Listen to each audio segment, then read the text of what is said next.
Characteristic का video number 8 है। Last video में हम डिस्कस कर रहे थे characteristic of enzyme. High efficiency हमने बता दिया था कि एंजाइम की उपस्थिति से रिएक्शन की रेट जो है वो बहुत तेजी से बढ़ती है, 10 की पावर 8 से 10 की पावर 20 टाइम्स, इसलिए हाई एफिशिएंसी है। नेक्स्ट है that is extremely small quantity. तो एंजाइम की बहुत ही कम मात्रा भी रेट ऑफ रिएक्शन को बढ़ा देता है। तो इसका मतलब ये होता है कि एंजाइम एक्सट्रीमली स्मॉल अमाउंट या small quantity, extremely small quantity of enzymes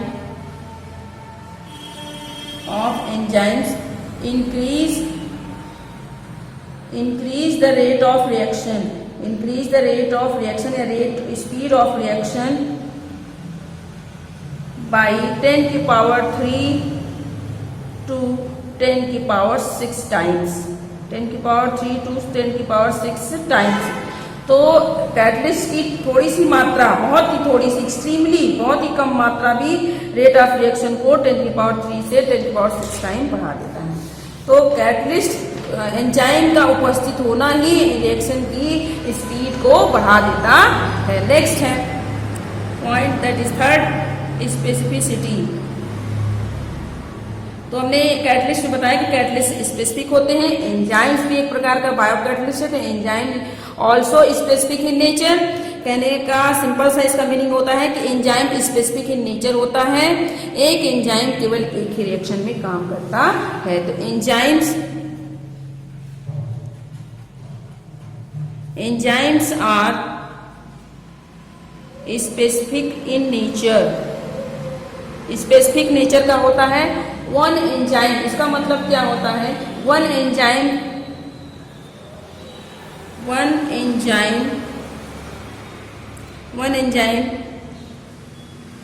catalyze only one reaction cannot used in other reaction। तो एंजाइम जो है स्पेसिफिक विशिष्ट होता है। एंजाइम विशिष्ट होता है। इस विशिष्ट का मतलब ये है कि एंजाइम जो है एक रिएक्शन में केवल एक ही एंजाइम यूज होता है। वो एंजाइम किसी दूसरे रिएक्शन की स्पीड को या दूसरे रिएक्शन में यूज नहीं किया जाता है। स्पेसिफिसिटी का ये मतलब। नेक्स्ट है एंजाइम। जैसे हमने ढेर सारे एग्जाम्पल आपको बताए थे, जैसे ये सारे example specific in nature. Glucose को इथेनॉल में कन्वर्ट करना तो जाइमेज ही केवल उपस्थित होना चाहिए। सुक्रोज से ग्लूकोज फ्रक्टोज बनाना है तो इन्वर्टेज एंजाइम चाहिए। आपस में एक्सचेंज कर दे तो रिएक्शन नहीं होगा। इसी तरीके से हमने बताया कि एंजाइम्स जो हैं स्पेसिफिक नेचर के हैं। यदि हमें सुक्रोज से ग्लूकोज फ्रक्टोज बनाना है, वहाँ पे जाइमेज लिख दी तो रिएक्शन नहीं होगा। या फिर इन्वर्टेज की जगह पर कोई और एंजाइम लिखते तो रिएक्शन नहीं होगा। तो एंजाइम जो है स्पेसिफिक नेचर के होते हैं। और एंजाइम जो है एक ऑप्टिमम टेम्परेचर पर या एक ऑप्टिमम पीएच पर काम करते हैं। तो एंजाइम का जो ऑप्टिमम टेम्परेचर या ऑप्टिमम पीएच होता है, ऑप्टिमम टेम्परेचर ऑफ एंजाइम, इसका मतलब ये है कि एंजाइम जो है एक अनुकूल ताप पर ही काम करता है। तो एंजाइम का जो अनुकूल ताप होता है वो कितना है? That is 298 kelvin to 310 kelvin.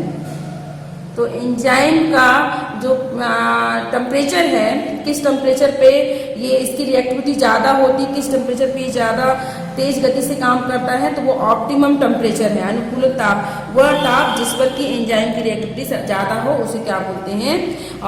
अनुकूलन ताप या ऑप्टिमम टेम्परेचर। वो कितना होगा? 298 से 310 केल्विन। इसके बाद नेक्स्ट एंजाइम एक ऑप्टिमम पीएच पर काम करता है, एक अनुकूल पीएच पर ही काम करता है। तो ऑप्टिमम पीएच ऑफ एंजाइम का ऑप्टिमम पीएच कितना होता है?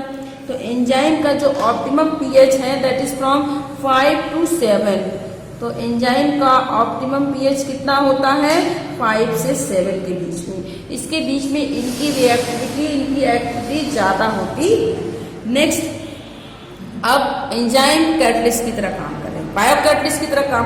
कैटलिस्ट दिमाग में आते ही जैसे ही हमारे दिमाग में आता है कैटलिस्ट, तो दिमाग में बिल्कुल क्लियर होना चाहिए कि कैटलिस्ट का मतलब ये है कि वो पदार्थ जो किसी भी अभिक्रिया की गति को बढ़ा देगा।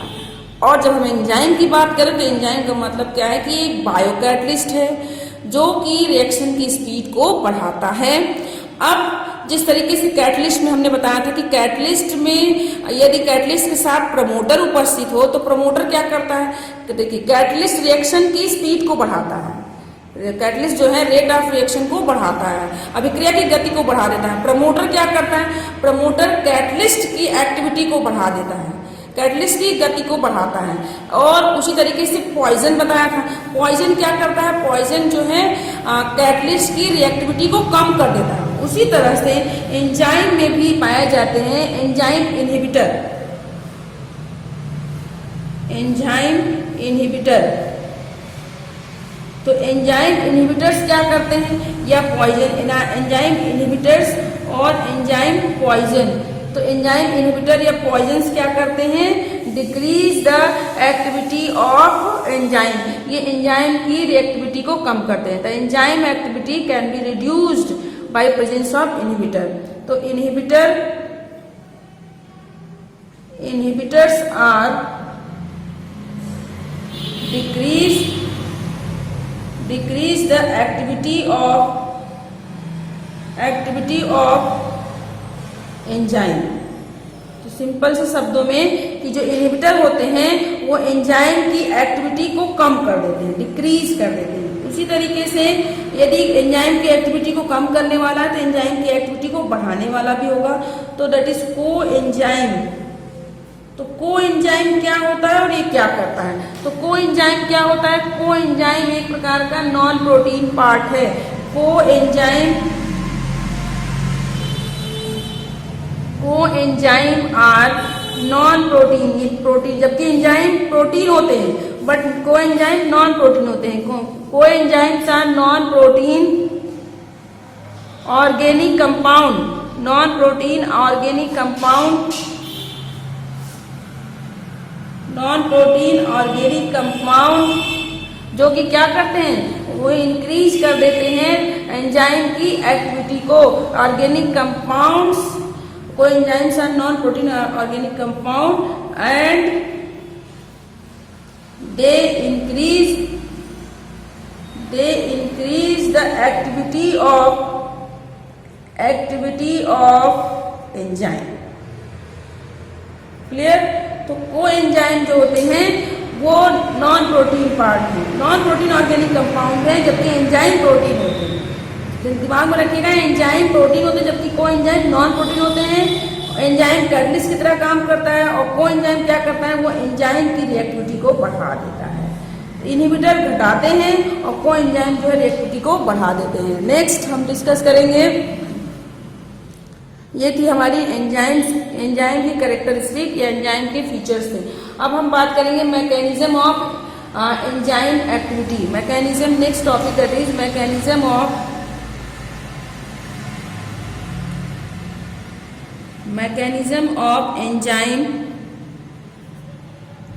Enzyme activity.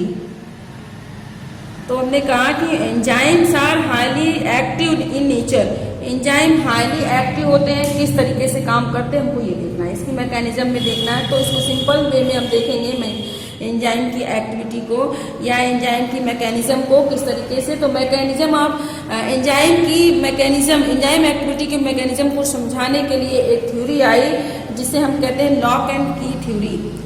जिस थ्योरी को हम कई है लेकिन जो हमें पढ़ना है that is lock and key theory, lock and key theory.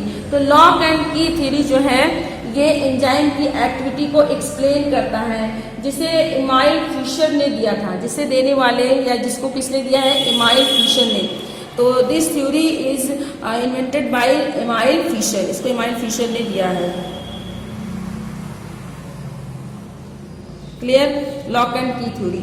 अब लॉक एंड की थ्योरी में आप देखें, लॉक का मतलब होता है ताला और की का मतलब चाबी। जैसे एक पार्टिकुलर ताले के लिए एक पार्टिकुलर चाबी होती है, किसी एक ताले में जो चाबी लग रही है किसी दूसरे ताले में उस चाबी का यूज नहीं किया जा सकता। एक ताले का एक स्पेसिफिक चाबी होता है, उसी से उसको हम खोल सकते हैं, उसी से बंद कर सकते हैं। उसी तरीके से एंजाइम में भी क्या होता है, जो एंजाइम पर आ करके सबस्ट्रेट मतलब जो रिएक्टेंट को हम सबस्ट्रेट कह रहे हैं, तो एंजाइम के ऊपर जो एक्टिव साइट्स होते हैं उन पर आ करके जो सबस्ट्रेट अटैच होते हैं तो वो वहीं पर अटैच होंगे जहां पर वो फिट होंगे, जहां पर वो पार्टिकुलरली जिस लॉक पर वो की तरह फिट हो जाएंगे वहीं पर आकर के वो अटैच होते हैं। तो पहले देखेंगे, स्टेप बाय स्टेप देखेंगे।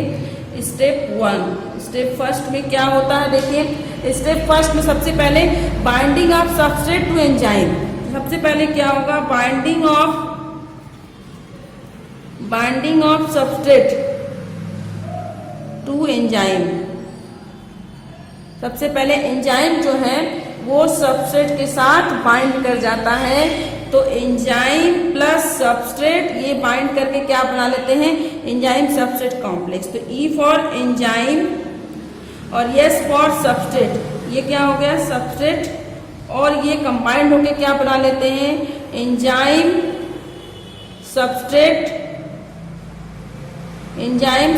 कॉम्प्लेक्स। ये क्या है आपका एंजाइम सबस्ट्रेट कॉम्प्लेक्स। नेक्स्ट देखेंगे स्टेप 2 में। अब सब पहले स्टेप में एंजाइम सबस्ट्रेट के साथ मिलकर के एंजाइम सबस्ट्रेट कॉम्प्लेक्स बना लेता है। स्टेप 2 में हम देखेंगे product formation of product formation. तो स्टेप 2 में जो है प्रोडक्ट फॉर्मेशन या प्रोडक्ट कॉम्प्लेक्स बनता है। तो प्रोडक्ट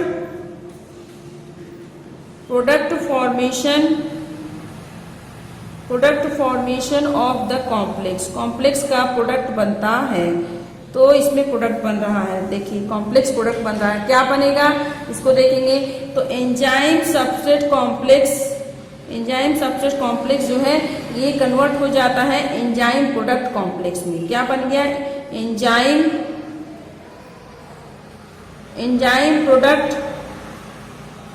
एंजाइम प्रोडक्ट कॉम्प्लेक्स बन जाता है। एंजाइम सबस्ट्रेट कॉम्प्लेक्स कन्वर्ट हो जाता है एंजाइम प्रोडक्ट कॉम्प्लेक्स में। अब आज ये नेक्स्ट है स्टेप थर्ड। स्टेप थर्ड में देखेंगे क्या होता है, अब एंजाइम अलग हो जाएगा और प्रोडक्ट अलग हो जाएगा। तो release of product from the enzyme, release of product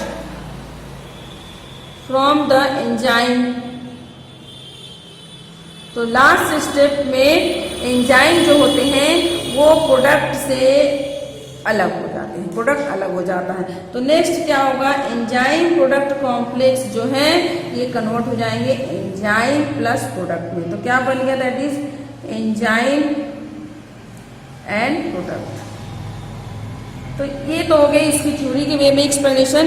पहले एंजाइम सबस्ट्रेट कंबाइंड किया, एंजाइम सबस्ट्रेट कॉम्प्लेक्स बन गया, enzyme substrate complex, enzyme product complex. And third step में एंजाइम प्रोडक्ट कॉम्प्लेक्स जो है वो एंजाइम अलग हो जाता है, प्रोडक्ट अलग हो जाता है। तो जिस तरीके से कैटलिस्ट रिएक्शन में भाग नहीं लेता उसी तरीके से एंजाइम भी रिएक्शन में भाग नहीं लेता, केवल ये रिएक्शन की स्पीड को बढ़ाता है। इसको हम डायरेक्टली देखेंगे, जो स्टेप हमने देखे उसी को हम डायरेक्टली देखेंगे कि डायग्राम में कैसे दिखाई देंगे। तो देखिए जैसे हम यहाँ पर ले लेते हैं एंजाइम,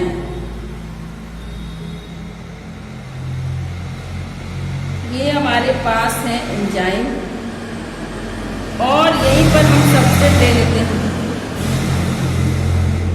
ये हमारे पास हो गया दैट इज सबस्ट्रेट एंजाइम, और ये है दैट इज एंजाइम, ये एंजाइम है और ये क्या है सबस्ट्रेट। क्लियर, एंजाइम और सबस्ट्रेट, तो ये मिलकर के क्या बना लेंगे एंजाइम सबस्ट्रेट कॉम्प्लेक्स। तो जो एंजाइम की जो यहाँ पर आपको साइट दिख रहा है they are active site of enzyme, active site जहां पर आकर के ये सबस्ट्रेट अटैच होंगे। तो अगले स्टेप में आप देखिए तो आप देखेंगे कि एंजाइम से सबस्ट्रेट किस तरीके से आकर के अटैच हो रहा है। तो ये हो गया एंजाइम और यहाँ पर ये आकर के अटैच हो गया सबस्ट्रेट, ये आपके सबस्ट्रेट अटैच हो गए। तो क्या बन गया that is enzyme substrate complex, enzyme substrate complex बन जाता है। क्लियर, एंजाइम सबस्ट्रेट कॉम्प्लेक्स बन जाता है। अगले स्टेप में फिर आप देखेंगे कि अगले स्टेप में क्या होगा, एंजाइम सबस्ट्रेट कॉम्प्लेक्स बना, अब उसके बाद एंजाइम प्रोडक्ट कॉम्प्लेक्स बनेगा। तो यहीं पे हल्का सा जो है ये क्रैक हो जाएगा, एंजाइम एक साथ जुड़े या इसको ये हल्का सा यहाँ पे अलग हो जाएगा, या हम डायरेक्ट एंजाइम और प्रोडक्ट बना सकते हैं। तो अगले स्टेप में हम डायरेक्ट बना दें यदि हम, तो यहाँ पर ये क्या बन जाएगा, दैट इज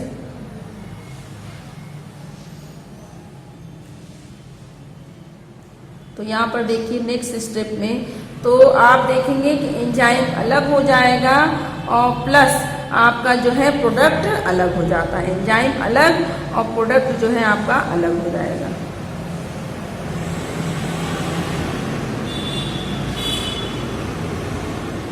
इस तरीके से एंजाइम अलग और प्रोडक्ट अलग। तो यहाँ पर ये क्या बन गया, एंजाइम, शॉर्टकट में एंजाइम बन गया और ये क्या बन गया, प्रोडक्ट। तो ये लॉक हो गया, ये की हो गया, लॉक में आकर के की फिट हो जा रहा है। तो एंजाइम सबस्ट्रेट कॉम्प्लेक्स और लास्ट में एंजाइम और प्रोडक्ट बन जाते हैं। तो ये है मैकेनिज्म ऑफ एंजाइम। इस तरीके से एंजाइम काम करता है, एंजाइम के ऊपर सबस्ट्रेट आकर के अटैच होते हैं। एक लास्ट टॉपिक रह गया कैटालिसिस में, that is safe selective catalysis. ये क्या होता है, तो नेक्स्ट हेडिंग है हमारी दैट इज सेफ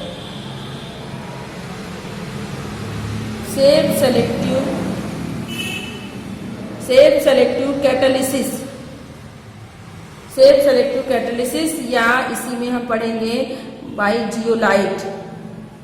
तो जियोलाइट क्या है, एक प्रकार का सेफ सेलेक्टिव कैटलिस्ट। तो शॉर्ट में देखेंगे सेफ सेलेक्टिव कैटलिस्ट क्या होता है, जिस कैटलिस्ट की सेफ जो है सेलेक्टिव है वो देखिए सबसे पहले what is safe selective catalyst. Safe selective catalyst क्या होता है, तो the catalytic action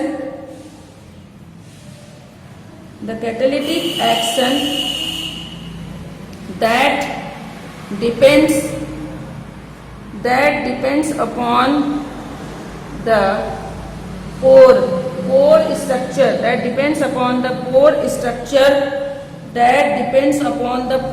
structure of the catalyst, and size of reactant and product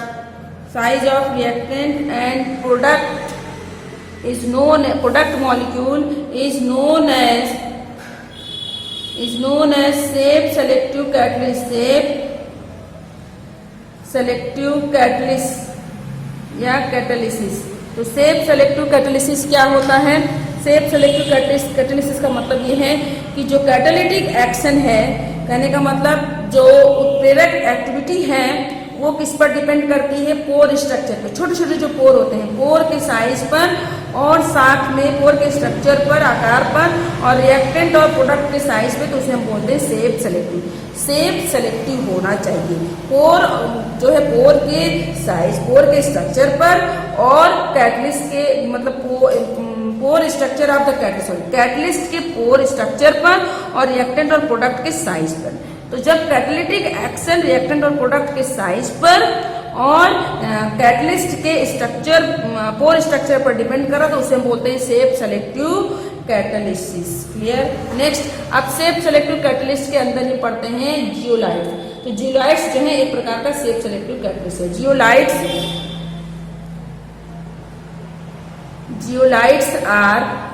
zeolites क्या है, एक प्रकार के shape selective catalyst. Zeolites are shape selective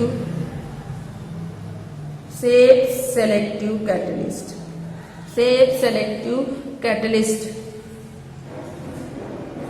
zeolites जो है एक प्रकार के सेफ सेलेक्टिव कैटालिस्ट हैं। क्योंकि इनका स्ट्रक्चर हनीकॉम्ब जैसा होता है।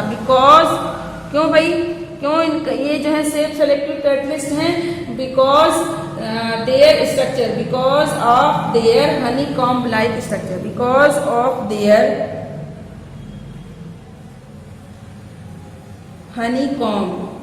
हनी के जैसा honeycomb like structure. Clear. Honeycomb की तरह स्ट्रक्चर इनका होता है, जियोलाइट्स जो होते हैं सेल्फ सेलेक्टिव कैटलिस्ट हैं, उसका एग्जांपल है, क्योंकि इनका स्ट्रक्चर कैसा होता है, ये इनका स्ट्रक्चर जो होता है वो हनीकॉम्ब जैसा होता है, इसलिए ये सेल्फ सेलेक्टिव कैटलिस्ट है। अब हम बात करेंगे जियोलाइट्स के बारे में। सेल्फ सेलेक्टिव कैटलिस्ट समझ में आ गया, जो कि रिएक्टेंट और प्रोडक्ट के साइज पर, शेप पर और जो है पोर स्ट्रक्चर पर डिपेंड, कैटलिस्ट के पोर स्ट्रक्चर पर डिपेंड करता है, उसे जियोलाइट्स सेल्फ सेलेक्टिव कैटलिस्ट कहते हैं। सेल्फ सेलेक्टिव कैटलिस्ट का एग्जांपल है zeolite. Zeolite self selective catalyst की तरह काम करता है क्योंकि इनका स्ट्रक्चर हनीकॉम्ब जैसा है। तो नेक्स्ट हमारा दैट इज जियोलाइट्स। तो जियोलाइट्स हम पढ़ेंगे, जियोलाइट्स क्या है। तो जियोलाइट्स क्या होता है, जियोलाइट्स आर जो है ये क्या है, microporous aluminosilicate. Zeolites are micro porous, छोटे छोटे छिद्र वाले माइक्रोपोरस एल्यूमिनो सिलिकेट्स। जियोलाइट्स जो होते हैं, शॉर्ट में देखेंगे, जियोलाइट जो होते हैं वो क्या हैं, ये माइक्रोपोरस होते हैं, तो छोटे छोटे छिद्र होते हैं और वो उनका जो केमिकल स्ट्रक्चर वो क्या है, उसमें वो एल्यूमिनियम और सिलिकेट का बना होता है। कहने का सिंपल सा मतलब उसमें एल्यूमिनियम और सिलिकेट की बॉन्डिंग होती है, ये होता है, ठीक है। नेक्स्ट जो जियोलाइट्स होते हैं इनका general formula, having general formula of zeolites. Zeolites का जनरल फार्मूला क्या होता है, देखेंगे यहाँ पर, general formula of zeolite that is mx/n with in bracket AlO2 का होल x SiO2 का होल y एंड XH2O। ये जनरल फार्मूला, ये जनरल फार्मूला है किसका, जियोलाइट का। नेक्स्ट जो जियोलाइट्स होते हैं 3 डायमेंशनल नेटवर्क होता है, तो it consist of 3D network. इनका स्ट्रक्चर 3D नेटवर्क होता है ऑफ सिलिकेट। इसमें सिलिकेट जो है 3D फॉर्म में उपस्थित होते हैं और सम सिलिकेट एटम्स जो हैं are replaced by some silicate atom replaced by replaced by aluminium. Some silicates, देखिए ये 3 डायमेंशनल नेटवर्क होता है इनका स्ट्रक्चर, उसमें सिलिकेट 3 डायमेंशनली उपस्थित होते हैं, कहीं कहीं पर सिलिकॉन एटम की जगह पर एल्यूमिनियम प्रेजेंट होता है। नेक्स्ट जो है इनके पास क्या होता है, पोर। इनमें पोर और कैविटी प्रेजेंट होती है। इसमें पोर होता है, छोटे छोटे छिद्र होते हैं और छोटी छोटी खाली जगह होती है। पोर और कैविटी उपस्थित होती है जो कि इनकी सरफेस एरिया को बढ़ाती है और जिससे रिएक्टिविटी बढ़ता है। दे इंक्रीज देयर एक्टिविटी, जो इनकी एक्टिविटी को बढ़ाने का काम करता है। जैसे एग्जाम्पल, अब जियोलाइट में हम एक एग्जाम्पल देख लेंगे। जियोलाइट का एक एग्जाम्पल है ZSM5, जो कि क्या करता है, ZSM5 क्या करता है, ये कन्वर्ट करता है अल्कोहल टू गैसोलीन। अल्कोहल को गैसोलीन में कन्वर्ट करने का काम करता है। तो नेक्स्ट टॉपिक है हमारा कोलाइडल सॉल्यूशन। कोलाइड्स, उसको हम नेक्स्ट वीडियो में डिस्कस करेंगे।